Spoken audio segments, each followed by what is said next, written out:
August 1, 1944, 6:30 hours. A low gray haze hangs over the Norman hedgerows as engines begin to roar. Too many engines, too early. Dust rises first, then sound, then motion. At Supreme Headquarters Allied Expeditionary Force, maps are already spread across long wooden tables. Colored pins mark where American armor should be. Thin grease-pencil lines trace where Patton's Third Army is authorized to go next. Staff officers sip coffee that's already gone cold. And then the reports start coming in. Columns moving faster than projected. German resistance collapsing sooner than expected. Armor pushing west, then south, then east. Too fast. You can almost feel the tension tightening in the room as aides lean closer to radios, eyes flicking back to the maps. The breakout from Normandy, Operation Cobra, was supposed to be violent, chaotic, and then slow. A grinding expansion, a careful consolidation. That was the plan. But somewhere beyond the hedgerows, Lieutenant General George S. Patton is already leaving the plan behind. Patton's tanks surge through shattered German lines like floodwater through a broken dam. Sherman's roar past burning Panzer wrecks, infantry clinging to hulls, boots slick with mud and oil. Roads meant for carts and cattle now carry armored columns nose to tail, stretching beyond the horizon. Orders arrive late. Fuel trucks arrive barely on time. Maps are already obsolete. Patton doesn't slow. He never intended to. At SHAEF, Supreme Commander Dwight D. Eisenhower stands silent, hands resting on the table, eyes fixed on the map of France. Eisenhower is not a man prone to theatrics. He listens. He absorbs. He weighs consequences. But this is not what British intelligence predicted. For weeks, planners had warned of German delaying actions, stubborn rearguards, counterattacks from armored reserves that must exist somewhere beyond the bocage. Montgomery's staff expected weeks of methodical advance before real maneuver warfare could resume. Yet Patton's spearheads are already outrunning the assumptions. Outrunning logistics. Outrunning air cover schedules. Outrunning the mental framework of Allied command. You can feel it now, the uncomfortable truth creeping in. The war is moving faster than the men designed to control it. Eisenhower turns to one of his intelligence officers. The numbers don't make sense. German units are retreating in fragments. Command cohesion is dissolving. Prisoners report confusion, contradictory orders, no clear defensive line. This isn't a withdrawal. It's a collapse. And Patton is exploiting it with ruthless instinct. Patton's headquarters is chaos by design. Maps are scrawled with fresh arrows. Staff officers shout over the noise of generators and engines. Orders are short, aggressive, sometimes dangerously vague. Advance until you meet resistance. If there's no enemy, keep going. Speed is protection. He understands something few commanders truly grasp. In modern war, momentum can be deadlier than firepower. Every mile gained now denies the enemy time to reorganize, to entrench, to think. And Patton gives them none. Back at SHAEF, Eisenhower feels the weight of command pressed down harder than it has since D-Day. He had approved Patton's activation carefully, cautiously, aware of the man's brilliance and his volatility. Patton was a weapon. Weapons needed control. But now the weapon is moving faster than the hand that holds it. Staff officers begin raising concerns: fuel shortages, exposed flanks, overextended units. One even suggests ordering Patton to pause, to wait for the British advance on the left to realign the front. Eisenhower doesn't answer immediately. He looks again at the map. And for the first time, he sees something unsettling. If Patton slows, the moment might vanish. The German army in the west is wobbling, not broken yet, but close. Eisenhower knows history. He knows what happens when momentum is squandered. He remembers 1918, the missed chances, the pauses that allowed enemies to recover. And here, in this moment, he feels the war teetering between two futures. One cautious, one decisive. Patton is already racing toward one of them. Reports arrive hourly now. Third Army has crossed distances that took months in World War I in days, sometimes in hours. German units are surrendering without firing a shot. Others are being bypassed entirely, left isolated and starving behind the lines. Patton is not fighting battles. He is unmaking the enemy's ability to fight at all. And Eisenhower realizes something that will change how he commands the rest of the war. Control is no longer about slowing chaos. It's about choosing when not to stop it. As night falls over Normandy, Eisenhower finally speaks. Quietly, let him go. It is not approval. It is acceptance. And somewhere far ahead, beyond the reach of Allied timetables and British predictions, Patton's tanks keep moving toward a decision that even Eisenhower does not yet fully understand. But he senses it now. The war has entered a new phase. And it will not wait for permission. August 1st, 1944. 800 hours. The dust hadn't even settled from Operation Cobra when Patton's headquarters began to vibrate with movement. Maps were already out of date. On Eisenhower's situation board, the colored pins marking Third Army positions lagged behind reality by hours, sometimes by an entire day. Staff officers kept walking back to the board, pausing, then quietly moving pins forward again. And again, each adjustment felt wrong, too aggressive, too fast. This wasn't how Allied operations were supposed to unfold. British planners had assumed a pause, a consolidation, time to repair roads, re-anchor flanks, reorganize divisions chewed up in the hedgerows. Montgomery's staff expected the Americans to grind forward methodically, securing every village, every crossroads. Patton ignored all of it. His armored columns poured through avalanches like water through a shattered dam. Sherman tanks rolled with hatches open, crews half exhausted, half euphoric. Half-tracks bounced over roads barely wide enough for civilian carts. Trucks overloaded with fuel drums rattled so violently that straps snapped and cans spilled into the ditches. And still they kept going. At SHAEF headquarters, Eisenhower stood over reports that read like exaggerations. Entire German corps disengaging without orders. Road junctions captured before reconnaissance units even realized they were contested. Prisoners taken who didn't know the front had moved because it had moved around them. You can almost feel the tension in the room. This wasn't triumph yet, it was uncertainty. Speed was intoxicating, but dangerous. Patton was outrunning not just German resistance, but Allied planning itself. Eisenhower's staff warned him. Fuel stocks were calibrated for a slower advance. Rail lines hadn't been repaired. Ports beyond Cherbourg were still unusable. If Third Army stalled deep in France, it wouldn't just stop, it could collapse. And Eisenhower knew something else. If Patton failed, the blame wouldn't land on the man charging ahead. It would land on the supreme commander who let him run. For a moment, Eisenhower considered the order. Slow down, halt, consolidate. The safe choice. The British choice. But then new reports arrived.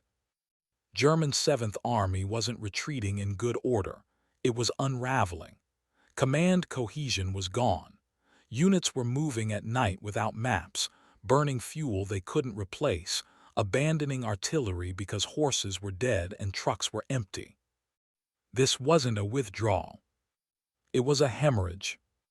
And Patton was pressing his boot directly onto the wound. Eisenhower leaned back, removed his glasses and stared at the map. This was the moment that forced a realization he hadn't fully accepted before. The war had changed. Not gradually, not theoretically. But now, speed itself had become a weapon. Not tanks, not infantry, not air power alone. Velocity. Patton wasn't winning because his divisions were stronger. They weren't. His Shermans were still inferior to Panther's head-on.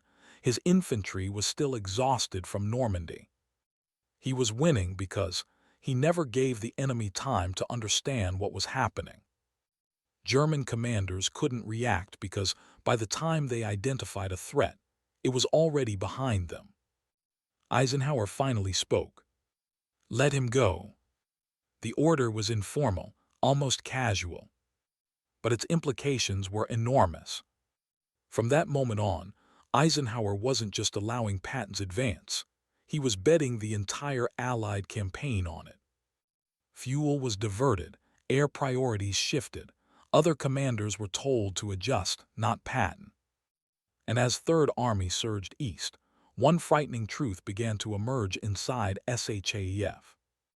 If Patton kept moving at this speed, he wouldn't just break out of Normandy. He would reach objectives no one had planned for. And when that happened, Eisenhower would face a decision that could either end the war early or tear the Allied command structure apart. August 3, 1944. Dawn breaks low and hazy over the hedgerows south of Avranches. The air smells of crushed leaves, hot oil, and cordite. Engines idle in long, restless lines. Shermans, half-tracks, fuel trucks packed nose to tail on roads never meant to carry an army. Somewhere ahead, the German front has cracked open like old plaster, and George S. Patton is already moving. Not preparing to move. Not requesting permission to move. Moving. Patton's Third Army is officially activated that morning. On paper, its mission is modest. Exploit the gap created by Operation Cobra, advance carefully, secure the Brittany ports, then pause for consolidation. British planners expect weeks of methodical progress. SHAEF schedules fuel allocations accordingly. Maps are drawn with thick, conservative arrows. Patton ignores most of them. By midday, his armored spearheads are already surging through Avranches, pouring out of Normandy like water through a burst dam. Columns stretch for miles, dust rising in choking clouds. Tank commanders stand half-exposed in their turrets, goggles smeared, radios crackling non-stop. Orders are brief, direct, often delivered in fragments. Don't wait, keep rolling. If you see open road, take it. Speed is security. This is not how Allied doctrine says war should be fought. In Eisenhower's headquarters, situation maps begin to lag reality almost immediately. Pins meant to mark Third Army positions are outdated by the time they're placed.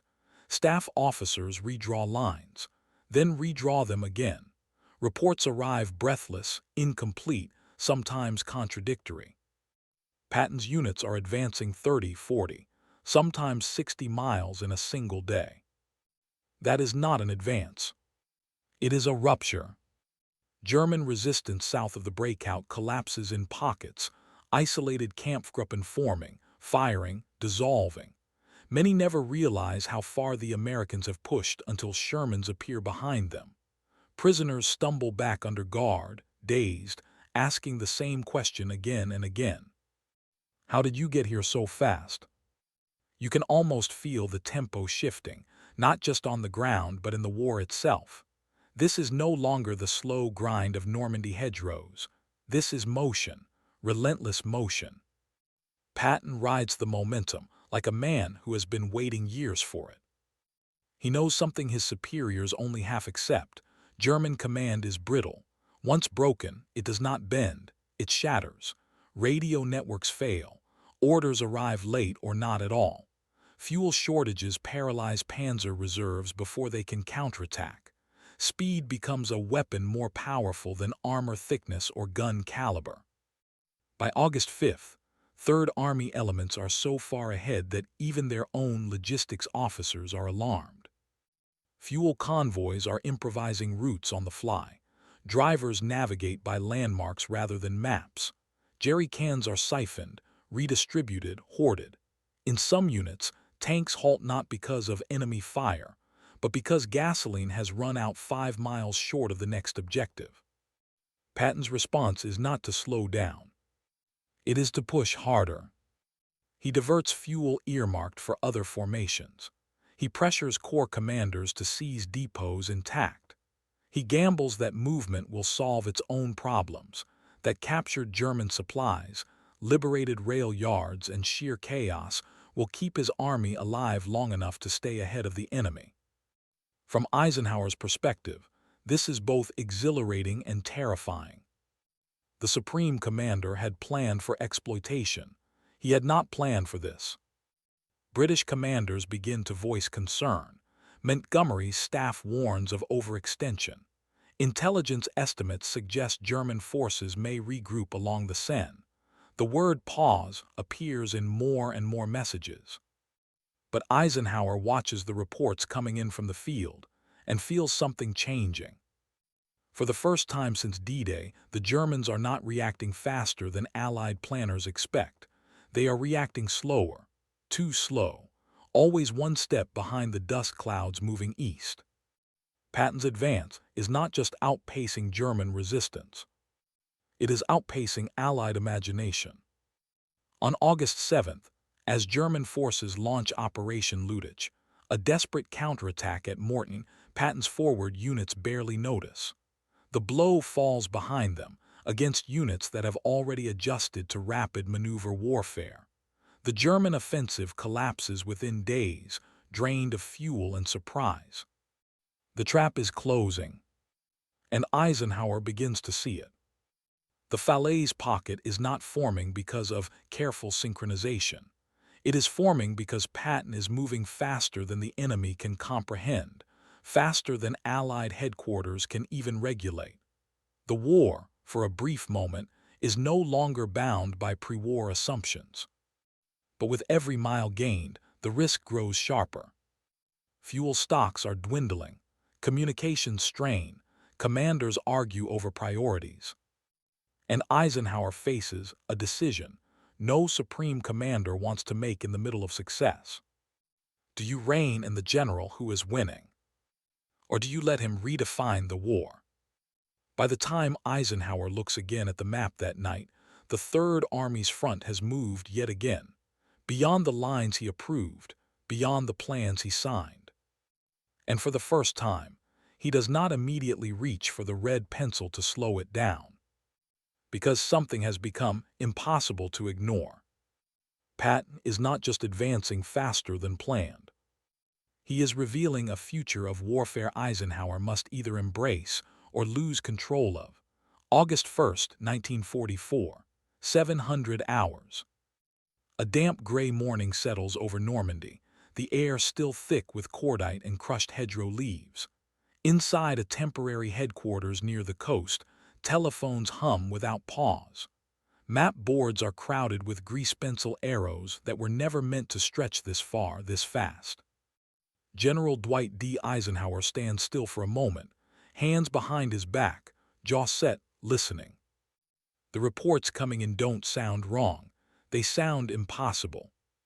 Patton's Third Army, newly activated, barely weeks old, has not slowed after Operation Cobra. It has not paused to consolidate. It has not waited for permissions written into the plan.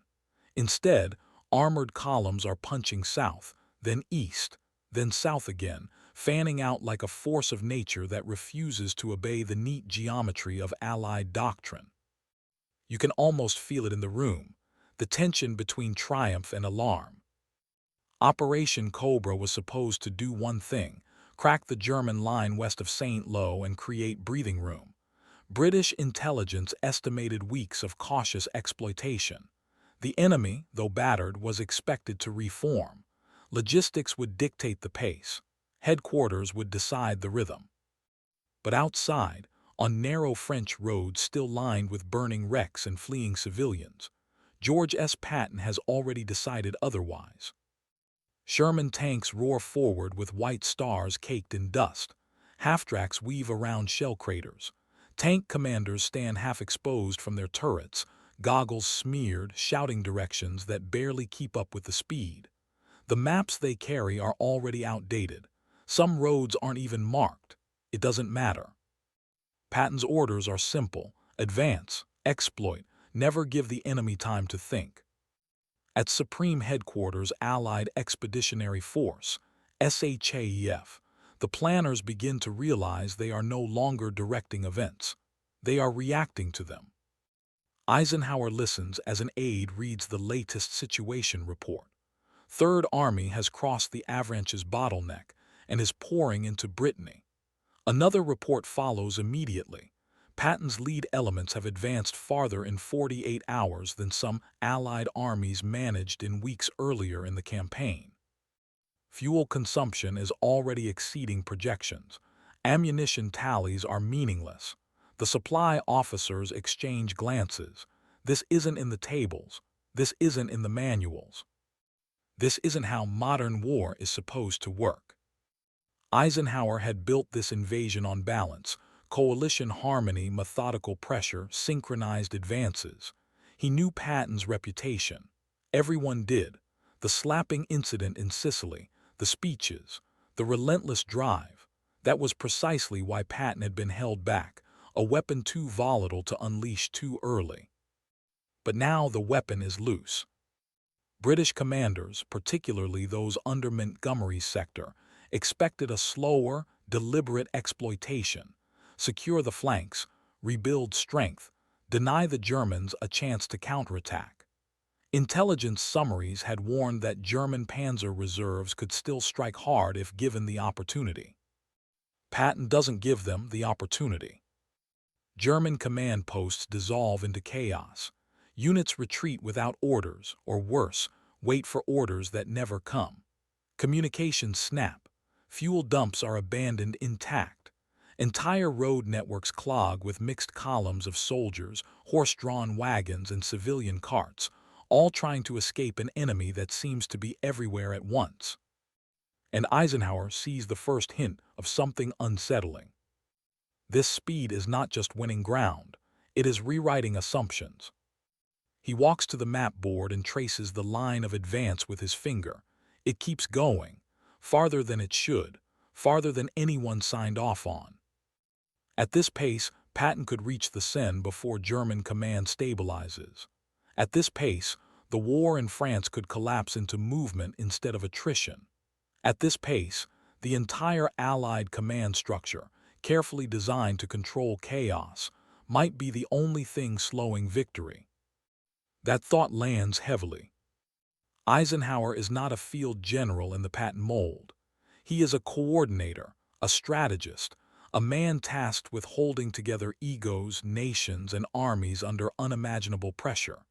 His instinct is caution, cohesion, control. But what he is witnessing now forces a dangerous question. What if control is the wrong instinct? What if modern war at this scale rewards not balance, but momentum? Reports continue to arrive. Third Army has outrun its fuel. Patton's response is already known: capture enemy depots, reroute supplies mid-move, keep advancing, and solve problems forward, not behind. It is reckless. It is brilliant. It is terrifying. Eisenhower understands something in that moment that no planning conference ever taught him. If Patton is right, if speed itself can become a weapon, then the entire Allied approach may be obsolete the instant it succeeds. And if Patton is wrong, the consequences will be catastrophic. He turns from the map, eyes narrowing, and gives a quiet order for more reports: faster. Because one thing is now undeniable. The breakout is no longer just a success. It is a test of doctrine, of leadership, and of whether Eisenhower is willing to let the war outrun his own plans. And the next decision he makes will determine whether Patton's dash becomes a decisive victory or a disaster waiting to happen. August 4th, 1944. SHAEF headquarters. Maps everywhere, and none of them accurate anymore. Eisenhower stands over a long table crowded with liaison officers, British planners, and American staffers. The situation boards are already out of date. Blue arrows marking Patton's Third Army stretch so far east they're nearly colliding with unit symbols that, on paper, shouldn't even be moving yet. This is not triumph. This is danger. Patton is no longer advancing within the plan. He's advancing ahead of it. Fuel allocations were calculated for a measured exploitation phase, not a sprint across open France. Railheads lag miles behind. Ports like Cherbourg are still being repaired. Red Ball Express convoys are already running day and night, engines overheating, drivers sleeping at the wheel. And yet Patton keeps moving. Eisenhower listens as logistics officers speak in clipped, careful tones. They don't accuse. They don't need to. Every sentence carries the same unspoken warning. If this outruns supply, the spear breaks. Eisenhower knows Patton's reputation, the impulsiveness, the speeches, the ego. He also knows something else, something only a supreme commander sees clearly. Momentum is fragile. Lose it and the enemy regains time, regains cohesion, regains nerve. Montgomery had planned a deliberate, methodical campaign. Secure the lodgment, consolidate, build up, advance with overwhelming force. It was sound, it was careful. Patton is doing none of that. He is exploiting chaos before it can harden. Eisenhower turns back to the map. German formations are dissolving faster than intelligence can track them. Prisoners report units cut off, radios silent, commanders missing. Field Marshal von Kluge is already warning Berlin that the front is disintegrating. This is not a breakthrough. This is a collapse in progress. And Eisenhower realizes the terrifying truth. No one planned for success at this speed. The Allied command structure is optimized for coordination, not improvisation. Every army group, every corps, every convoy is part of a carefully balanced system. Patton is now pulling the system forward by sheer force of will. The question Eisenhower must answer is simple and enormous. Do you rein him in? Or do you gamble everything on the fastest advance in modern warfare? Eisenhower steps aside with his senior staff. Bradley, Bedell Smith, air planners, logistics chiefs. The debate is quiet, intense, professional. If Patton runs out of fuel, he stalls in open country, exposed to counterattack. If German reserves regroup, a thin spearhead could be cut off. Another Kasserine on a continental scale. But if they slow him down, the Germans get time. Time to form defensive lines on the Seine, time to evacuate forces, time to recover command and control. Eisenhower remembers 1918. He remembers how wars end, not with perfect plans but with relentless pressure that denies the enemy breathing room. Patton, for all his flaws, understands that instinctively. Outside, radios crackle with new reports. Third Army has crossed the Loire. Armored columns are bypassing cities entirely, leaving pockets of Germans stunned and leaderless. Eisenhower makes a decision that will never appear in a single order, but will shape the rest of the campaign. He does not stop Patton. Instead, he adapts.